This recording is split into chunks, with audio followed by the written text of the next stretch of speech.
కృష్ణా నీళ్ల మీద కారుకు సర్కార్కు గట్టిగానే లడాయి నడుస్తుంది. ప్రాజెక్టులను సెంటరోళ్ళకు అప్పచెప్తున్నారు. తెలంగాణ ఎండిపోతుందని బీఆర్ఎస్. చేయాల్సిందంతా మీరు ఎన్నడో చేసిండ్రు. బయటికి పోయిన ఏనుగును తోకబట్టి గుంజే పని చేస్తున్నామని సర్కారు. నీళ్ల మీద తల తోక తెలియదు, అనుభవం ఉన్నోళ్ళని అడగాలని వీళ్ళు. బిర్యానీ తిని నీళ్లు దానం చేసిండ్రని వాళ్ళు. ఇద్దరు నడుమ గిట్ల పంచాది నడుస్తున్నాయి. వాళ్ళ గీసారు అస్సలు ముచ్చట చెప్పిండుల్లా.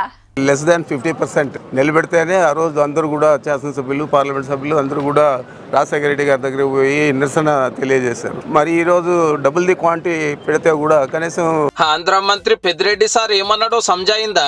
వైఎస్ రాజశేఖర రెడ్డి పోతిరెడ్డి పాడుకు పొక్క పెడితే మస్తు లొల్లి చేసిండ్రు. ఇప్పుడు మా జగన్ అంతకంటే పెద్ద పొక్క పెట్టినా సప్పు లేదు, అది మా సీఎం గారి పంతనం అని గొప్పగా చెప్తున్నాడు. తెలంగాణకు పోవాల్సిన నీళ్లు మనకు మలుపుకొచ్చిన వీరుడు మా జగన్ అని చంద్రబాబు గారిని ఎడ్డిస్తున్నట్టు. పక్క రాష్ట్ర మంత్రి ఇంత బాజాబ్తా మాట్లాడుతున్నాడంటే మనోళ్ళు ఎంత లాపర్వా చేసిండ్రో చూడండిగా. ప్రగతి భవన్ లో విందు రాజకీయాలు, బేసిన్లు లేవు, బేసజాన్లు లేవు. రాయలసీమ రతనాల సీమ చేసుకోరని ఫుల్ సాబ్దారిస్తే ఆంధ్ర గవర్నమెంట్ సంగమేశ్వరం కట్టుకుని నీళ్ళెత్తుకపోవట్టే. రాజశేఖర రెడ్డి వంట పోతుంటే లొల్లి పెట్టిన వాళ్ళు జగన్ రెడ్డి మలుపుకుంటుంటే సపోర్ట్ చేయలేదన్నట్టు. సోము దగ్గర నీళ్ళన్ని పోయినాక చేయడం పెట్టినట్టు అధికారం పోయినాక మహారాష్ట్రం మా నీళ్ళనుడే గమ్మతున్నది పోన్రే.